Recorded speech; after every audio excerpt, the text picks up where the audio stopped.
Bonjour à toutes et à tous, ici Chris Millennium.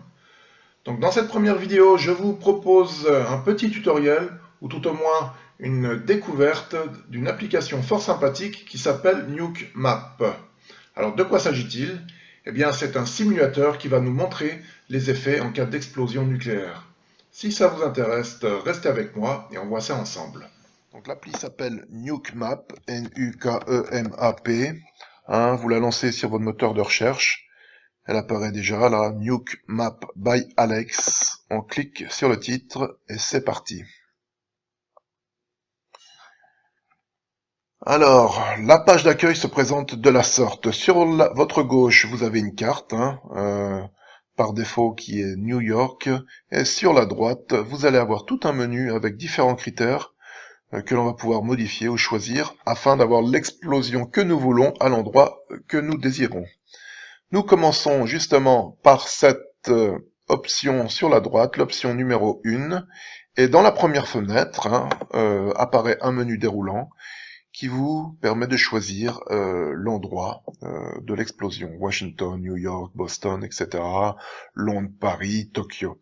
Et si l'on descend un peu plus bas dans ce menu déroulant, on voit tout ce qui est site historique, donc Trinity, l'endroit où la première bombe atomique a explosé, le test en tout cas, et Hiroshima, Nagasaki, que tout le monde connaît. Voilà. Si la ville, l'endroit que vous désirez n'apparaît pas dans ce menu déroulant, vous pouvez simplement un peu plus bas, à cet endroit-là, cliquer et mettre le nom souhaité. On va essayer avec Nancy. Nancy, qui normalement est une ville française de l'Est. Voilà. Avec les deux petits curseurs, plus et moins, vous pouvez zoomer et dézoomer. On va dézoomer un peu et on va bien constater que Nancy se trouve dans l'Est de la France. On attend un petit peu, ça rame un peu, mais voilà, Nancy, nous avez Paris, la Belgique, le Luxembourg, et donc Nancy ici. Pour la suite, on va repartir sur New York, qui est une ville bien plus connue. Et on rentre New York dans le menu déroulant. Et voilà, on s'est retrouvé sur New York. Maintenant, l'option numéro 2. Là, il nous demande d'entrer la puissance. La puissance en kilotonnes, on peut mettre 100. Donc 100 kilotonnes, c'est le niveau de puissance de la bombe. Ou alors tout simplement choisir un peu plus bas, à ce niveau-là, dans le menu déroulant, et vous avez un exemple de bombes qui ont existé ou qui existent toujours. Je vais choisir Little Boy, c'est-à-dire la bombe qui a explosé au-dessus d'Hiroshima, 15 kilotonnes, c'est pas beaucoup, c'est l'une des plus petites bombes, car si on descend un petit peu, on voit que le menu est organisé par puissance croissante. Donc là, vous avez par exemple cette bombe chinoise qui fait 5000 kilotonnes par rapport aux 15 que l'on a choisi, 5000. Vous avez celle-ci à 9000, etc. Donc, il y a de quoi faire beaucoup plus de dégâts. Dans notre exemple, on reste juste sur Little Boy, une petite bombe atomique de 15 kilotonnes. Allez, c'est parti. Alors, on a, pour résumer, la localisation New York. Ensuite, nous avons le choix de la bombe Little Boy 15 kilotonnes. Et on passe, cette fois, aux options basiques numéro 3. Vous avez le choix entre airburst, c'est-à-dire l'explosion d'altitude, ou alors en surface. On va laisser dans un premier temps cette explosion en altitude. On ne va pas cocher les autres options. On va juste aller ensuite sur le numéro 4 et cliquer sur Detonate, c'est-à-dire pour faire exploser la bombe. Allez, prêt, c'est parti. Clic. Alors, que se produit-il? Sur la carte, vous voyez apparaître différents cercles, et sur la gauche, sur la gauche, vous voyez apparaître différents cercles, et sur la droite, dans le menu, vous voyez les explications qui correspondent. Cette première zone, donc Fireball Radius, qui est là, tout au centre, correspond au rayon de la boule de feu. Il nous dit 180 mètres, c'est-à-dire que au centre, donc au niveau de la bombe, lorsqu'elle explose, vous allez avoir une immense boule de feu. Cette boule de feu fera 180 mètres de rayon, soit 360 mètres de diamètre. Vous avez une petite description également qui est intéressante. Qu'est-ce qu'ils nous disent? Ils nous disent que là, évidemment, tout sera détruit et il n'y aura plus aucun être vivant. ensuite, un élément intéressant, pour avoir un nuage radioactif, il faudrait avoir eu une explosion à une altitude inférieure à 160 mètres. Hein. Donc, pour avoir, je le répète, hein, pour avoir des retombées radioactives dues au nuage, il faudrait que cette bombe eût explosé à une distance plus proche, c'est-à-dire inférieure à 160 mètres. Hein. Je vous rappelle qu'on a choisi une explosion en altitude. La deuxième zone, juste après, ensuite, cette zone-là, correspond à ce qu'ils appellent un air blast, c'est-à-dire une zone de surpression de 20 PSI. Donc PSI, c'est une unité de pression anglo-saxonne. Hein. Il nous donne dans la description, ça va détruire tous les bâtiments ou les endommager très sévèrement. Et le taux de mortalité, hein, il approche les 100%, c'est-à-dire que tout le monde est mort et la quasi-totalité des bâtiments sont rasés.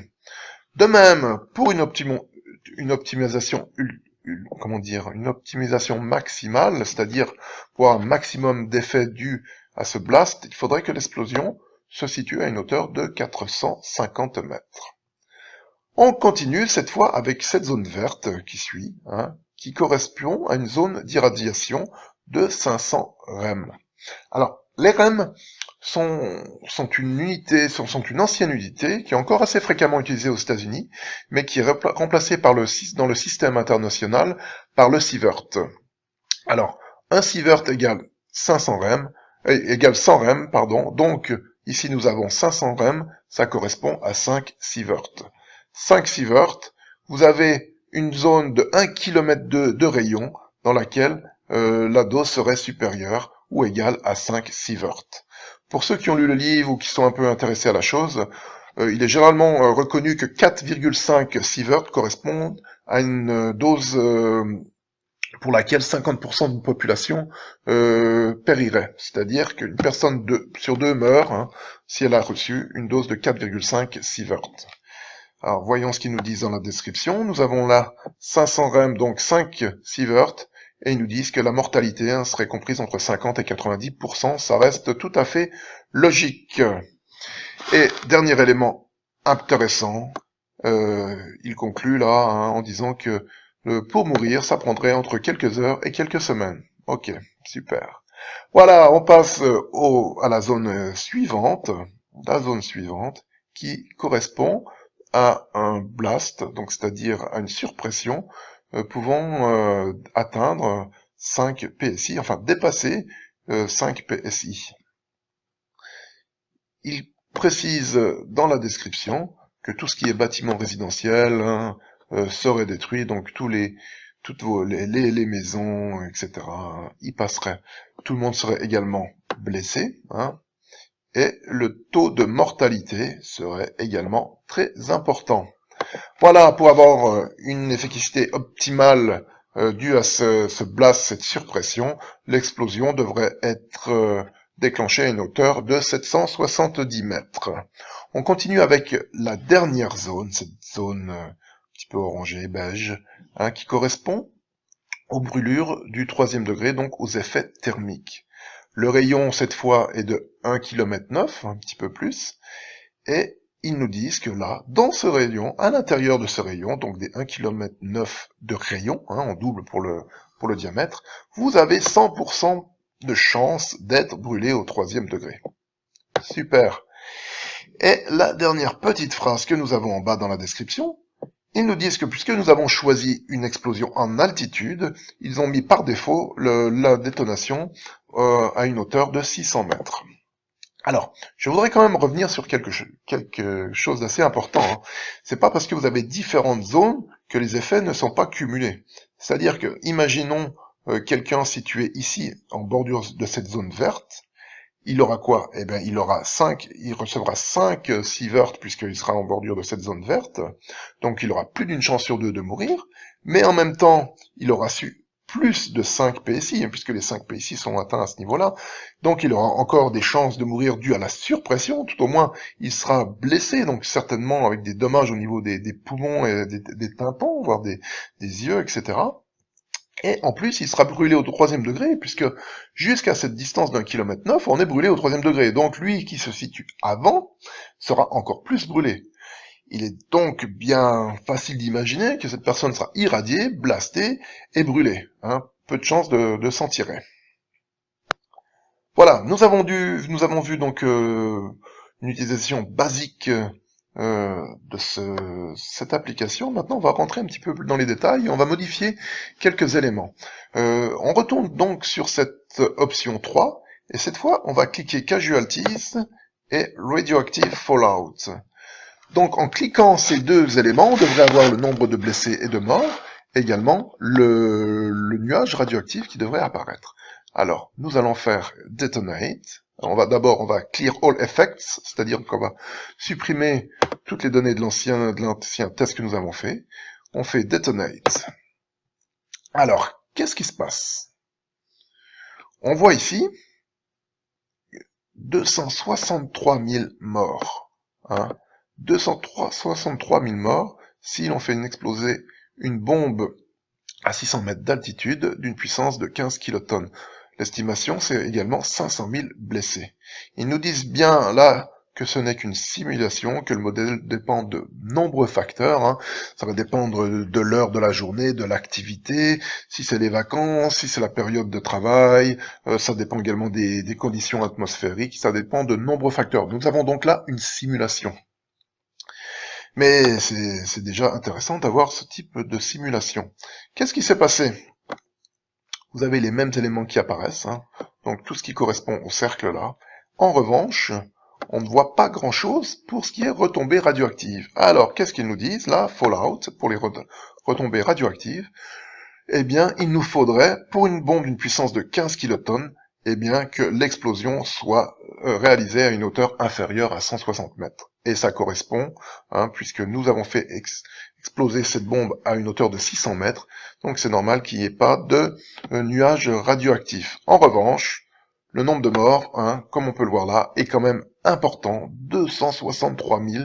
Hein, on va essayer de se rappeler de cette estimation, car on va pouvoir comparer maintenant avec une explosion en surface. Donc pour voir notre nuage radioactif, il nous faut une explosion en surface.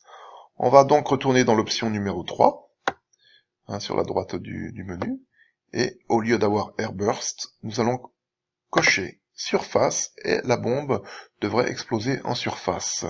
On va effacer les différents effets du précédent test, et on va conserver le nombre de morts, de blessés, et les retombées radioactives. Alors, on garde bien là en mémoire hein, ces 263 000 personnes tuées avec une explosion à 600 mètres d'altitude, et on va voir un petit peu les différences. Donc, je résume, nous sommes à New York, nous avons une bombe Little Boy de 15 kilotonnes qui va exploser en surface, on veut voir le nombre de morts, de blessés, et la contamination due au nuage radioactif, et c'est parti, Detonate. Alors, première chose, on voit donc sur la carte que de nouvelles zones sont apparues qui correspondent à des zones de contamination. Également, ce nombre, on en a parlé tout à l'heure, hein, 133 000, c'est quasiment la moitié. Donc on aurait, ça reste énorme bien évidemment, mais on aurait moitié moins de personnes de tuées. Pourquoi? Eh bien tout simplement parce qu'une bombe qui explose au niveau du sol, une grande partie de l'énergie va être absorbée et va s'enfoncer dans le sol, va donc pas détruire moins l'environnement entre guillemets. Alors, maintenant que nous avons parlé un petit peu de ce nombre de morts, vous voyez également que les différents rayons sont un petit peu différents. Je crois qu'on avait 180 mètres, là maintenant nous avons 230 mètres, etc. Ce qui nous intéresse le plus va être ces nouvelles zones qui sont apparues sur la carte. Alors, on va dézoomer un petit peu pour avoir une meilleure vue. Et on se rend compte que ces zones de contamination sont celles qui sont autour de l'explosion, donc quand l'explosion se produit, le blast va produire de la poussière qui va être elle-même radioactive, et si on s'éloigne un petit peu, nous allons avoir ici la retombée véritablement du nuage radioactif. Alors, à quoi correspondent ces différentes zones de couleur? Nous avons sur notre droite le menu, nous descendons en dessous des effets primaires de l'explosion, et nous arrivons au niveau du fallout, c'est-à-dire des retombées radioactives. Nous allons voir la dernière en rouge, alors qui correspond à 1000 rads par heure. Hein. Pareil, les rads sont des anciennes unités. Maintenant, le système international, on utilise les grès. 1 grès égale 100 rads, donc 1000 rads, eh bien, ça nous fait 10 grès par heure, puisque nous avions 1000 rads par heure. Alors, qu'est-ce qu'ils nous disent? Ils nous disent que pour une telle contamination, nous n'aurions pas suffisamment, elle n'apparaîtrait pas sur la carte. Pourquoi? Parce que pour une bombe de 15 kilotonnes, nous pourrions avoir une contamination maximale de 3,5 grès par heure. D'accord? Voilà. Donc on passe directement à cette troisième couleur, ici, hein, qui correspond à 100 rads par heure, et qui correspond à cette zone ici centrale, hein, où le niveau de contamination serait le plus élevé suite aux retombées radioactives. Alors, ils nous disent quoi? 100 rads par heure, hein, ça correspond donc à 1 grès par heure. 1 grès par heure. Vous restez donc 4 heures dans la zone, vous prenez 4 grès. Hein, on a vu tout à l'heure que 4,5 grès, vous avez une chance sur 2 de mourir. Donc, 1 grès par heure, c'est une dose très très importante. Il ne faut absolument pas rester dans cette zone. Il faut l'évacuer le plus rapidement possible. Et comme il s'agit de contamination, rappelez-vous, la priorité, c'est que cette contamination ne doit en aucun cas devenir interne. Si vous avez de la poussière sous les vêtements, c'est pas grave, vous enlevez vos vêtements et vous lavez une fois que vous êtes dans une zone propre. 95%, 99% est retiré. Si vous commencez à absorber cette poussière contaminée ou boire de l'eau contaminée, là c'est terminé, puisque vous avez maintenant des éléments radioactifs à l'intérieur du corps, et chaque minute qui va passer va vous irradier. Donc je le répète, on ne sera jamais assez sûr de ça. La contamination, il faut tout faire pour qu'elle ne passe pas en interne. Alors, nous avons donc 1 grès par heure jusqu'à une distance de 32,5 km. On va dézoomer encore un petit peu et on voit, voilà, jusqu'à 32 km, vous avez ce niveau de contamination avec 1 grès par heure. La largeur, qui nous est écrite ici, 2,3 km. Donc, la zone n'est pas très large, par contre, elle fait plus de 30 km de long. Et là, vous avez 1 grès par heure qui est extrêmement important. La zone ensuite suivante, donc cet orange là autour, correspond à 10 rads par heure. Donc c'est beaucoup moins important.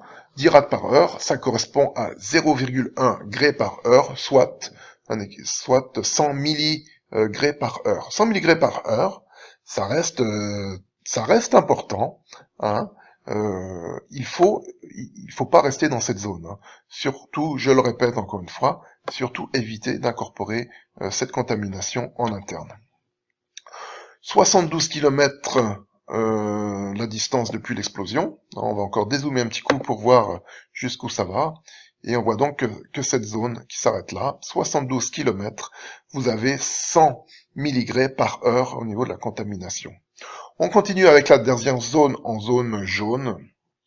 Et là, vous avez dans cette zone 1 rad par heure, hein, qui correspond à 10 milligrès par heure. Donc c'est beaucoup plus raisonnable. Hein. Vous survivrez sans problème, mais toujours la même remarque, c'est de la contamination. Il ne faut pas qu'elle devienne contamination interne. Ils nous disent la distance maximale sera de 112 km depuis le site de l'explosion et une largeur maximale de 10,8 km. C'est pas très large. Alors, ça ne reste qu'une simulation, avec un vent qui est constant et qui est toujours dans la même direction. Il est bien évident que si le vent tourne en fonction du temps, eh bien, le panache derrière va bouger et vous aurez des zones hétérogènes. Ce ne sera pas défini de la même manière, mais vous aurez des zones avec forte concentration qui pourront se retrouver sur la gauche ou la droite du nuage. Donc nous avons vu l'explosion en altitude, l'explosion en surface qui nous donne un joli nuage radioactif et donc des retombées jusqu'à plus de 100 km derrière. Voyons voir ce que nous pourrions modifier également. Donc on va zoomer un petit peu. Voilà qu'il y a la manche à air. Donc on peut, si vous voulez changer le sens du vent, c'est très simple. Vous changez la manche à air et vous avez le vent qui bouge de la même manière. Maintenant, au niveau de l'option numéro 4, à ce niveau-là, donc à droite de Detonate, vous avez Probe Location. Il suffit de cliquer dessus et vous avez un petit bonhomme qui apparaît sur votre carte. Donc on va encore zoomer un petit peu. Et ce petit bonhomme, vous pouvez cliquer dessus et le déplacer. On voit par exemple là le quartier général des Nations Unies. On va dire que cette personne se situait au quartier général des Nations Unies. Alors je sais pas où il est exactement, ce quartier, peut-être là. Voilà. Et que se passe-t-il en faisant ça? On voit que dans le menu, un peu plus bas, est apparue une nouvelle information. C'est-à-dire, à ce niveau-là, vous avez ce qui se passe au niveau de la personne sur la carte. Alors, la personne sera située à 3,68 km de l'explosion. La surpression est nulle. Le vent sera de 27 mph. Et la dose d'irradiation initiale, hein, on parle bien, lors de l'explosion, ce rayonnement initial, il sera nul également. Il sera considéré comme nul en tout cas. Et puis au niveau de tout ce qui est radiation thermique, 1,7 calories par centimètre carré, donc la personne va s'en sortir. Bien évidemment, à cette distance, il faut en aucun cas regarder l'explosion, parce que là on a la rétine qui sera brûlée, hein, risque d'être aveugle, mais physiquement la personne s'en sortira très bien. Donc pas de problème, alors qu'on est, enfin pas de problème, attention, hein, il y aura quand même de la chaleur, il y aura un petit peu de vent, il y aura tout ça, mais la personne, alors qu'elle n'est située qu'à 3,68 km, moins de 4 km, peut s'en sortir très facilement. Maintenant, on voit qu'elle est située, cette personne, dans une zone de contamination importante.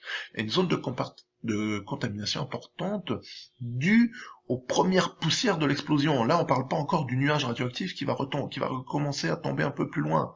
Mais ces poussières qui sont créées lors de l'explosion elle-même, hein, lorsque les bâtiments sont détruits, irradiés, etc., vous avez donc une forte contamination toute proche, et ce monsieur, ou cette personne en tout cas, est situé dans cette zone contaminée. Alors, on a vu que les effets primaires ne vont pas tuer cette personne, donc la meilleure chose à faire est de s'éloigner. Et s'éloigner, c'est on prend une direction à 90 degrés, donc on passe de ce côté-ci ou on passe de ce côté-ci, et on évacue la zone contaminée. Donc, un exemple, on va là, et voilà, on se retrouve déjà hors de cette zone contaminée. Attention, il y aura des mouvements, le vent va varier au cours du temps. Donc si le vent revient là, vous êtes de nouveau dedans. Si c'est loin du côté là, vous en avez moins. Mais le but, c'est bien de s'éloigner de cette manière. Bon, je crois qu'on a vu les principales options de Nuke Map 2. On va, pour supprimer ce petit bonhomme, il suffit de faire Remove Info Marker. Voilà. Que pourrions-nous faire d'autre maintenant?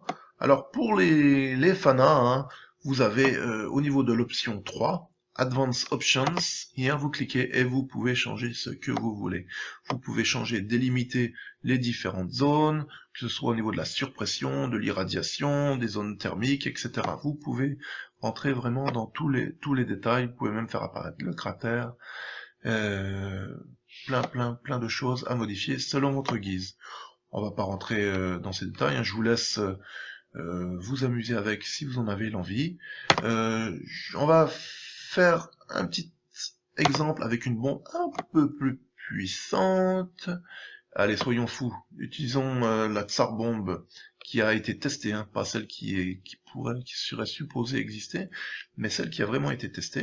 Donc 50 mégatonnes, c'est-à-dire 50 000 kilotonnes, comparé aux 15 kilotonnes que nous avions eu.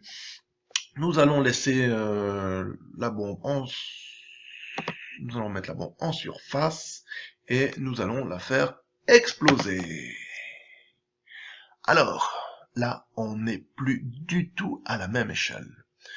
Le nombre de morts dépasse les 6 millions. C'est des proportions toutes autres. Si on regarde un petit peu les effets, hein, vous voyez que la boule de feu fait 6 km de diamètre. Hein, on va zoomer un petit peu hein, sur le... Voilà, de New York est quasiment dans la boule 12 km de rayon hein, dans cette boule de feu. Ensuite, si on continue avec le radius de l'air blast, vous avez 8 km de rayon, c'est-à-dire que tous les bâtiments, tout le monde est mort dans une boule qui fait 16 km de diamètre. Hein. Et tout le monde est brûlé jusqu'à 50 km de l'explosion, vous êtes brûlé au 3e degré. C'est monstrueux. Chose intéressante, on voit que là, l'irradiation est devenue négligeable, puisque 5 sieverts à une distance de 5 km. Or, on s'aperçoit que tout le monde est mort à 8 km, donc l'irradiation sera présente, mais les gens seront morts déjà avant de mourir d'irradiation. Voilà, jetons un petit coup d'œil au nuage. Bon, vous m'avez compris, hein, là on est le Canada, enfin bref, qu'est-ce qu'il nous donne au niveau, voyons voir les chiffres, au niveau du nuage. Alors là, vous avez par exemple 964 km, vous aurez encore cette 10 milligrés par heure, vous aurez à quasiment 1000 km du lieu de l'explosion. On est dans des dimensions tout autres. Et si on avait changé le vent, par exemple, hein, soyons fous, revenons près de cette carte et changeons le vent, faisons un 180 degrés, qu'est-ce que ça nous donne? Ou peut-être même un petit peu plus au sud. Qu'est-ce qu'on peut voir? Voilà, on va faire comme ça. Eh bien, regardez, nous avons Washington, donc la capitale des États-Unis, qui est en plein dans la zone de contamination. Voilà, Washington ici, hein, qui est dans la zone principale, c'est-à-dire dans cette zone-là, où vous avez 100 rats par heure, hein, c'est-à-dire 1 grès par heure, toute la ville de Washington, juste dû à la contamination. Et lorsqu'on voit le nuage jusqu'où il peut s'étendre, hein, vous regardez, c'est monstrueux, jusqu'au niveau du Tennessee, enfin bref, c'est une catastrophe. Voilà, je vais terminer avec une dernière chose, on va passer à Nuke Map 3D. Alors, je me suis pas étendu dessus car malheureusement NukeMap 3D ne fonctionne plus vraiment dû à un défaut de mise à jour. Donc vous tapez NukeMap 3D sur votre moteur de recherche, vous cliquez sur le titre et vous arrivez à une page qui est un petit peu différente. Il faut activer Google Earth, le plugin. Et voilà comment ça se présente. Donc, toujours un menu sur la droite. Sur la gauche, vous allez avoir la carte avec Google Earth. Pareil, on peut zoomer, on peut voir les bâtiments. Il suffit que la connexion Internet se déclenche. Et par contre, c'est bien écrit là, hein, que les derniers plugins ne sont plus mis à jour. Donc, je ne vais pas rentrer dans les options car chez moi avec Firefox, si je change le nom ou la localisation, le système se bloque. Donc on va juste rester comme ça sur l'écran et faire une explosion en choisissant par exemple une Fatman, donc 20 kilotonnes, hein, c'est celle qui a la bombe qui a explosé à Nagasaki. On va faire ça en demandant de voir une explosion au niveau, pardon, avec, donc j'ai choisi la vue depuis le sol, je clique le nuage, le champignon atomique en animation et on fait détonation. Et voilà, vous avez donc le nuage qui se crée, ça se fait par à coup, j'espère que ça ne va pas planter. Hein, comme les plugins ne sont plus mis à jour, ça ne fonctionne plus très bien. Alors peut-être que chez vous, hein, si vous utilisez d'autres navigateurs, ça fonctionnera. Je crains malheureusement qu'ici, ce ne soit pas le cas. On va essayer de revoir une vue normale. Non, voilà, bon. Malheureusement, c'est planté. J'espère que vous aurez plus de chance que moi. C'est pour ça que je me suis pas étendu sur le Nuke Map 3D, hein. Beaucoup de problèmes. C'est dommage parce que c'est vraiment exceptionnel. On voit la constitution du champignon atomique en temps réel, hein. Vous voyez là, donc ça n'apparaît pas sur l'image, mais ça calcule quand même. Et vous avez, pour une bombe comme Nagasaki, vous avez l'altitude du nuage qui est inscrit là à 7 km, etc. Donc je vous souhaite plus de chance que moi, hein, avec ce Nuke Map 3D. Et puis je vous dis à une prochaine sur une autre vidéo. N'hésitez pas à laisser des commentaires. Et à la prochaine. Ciao ciao.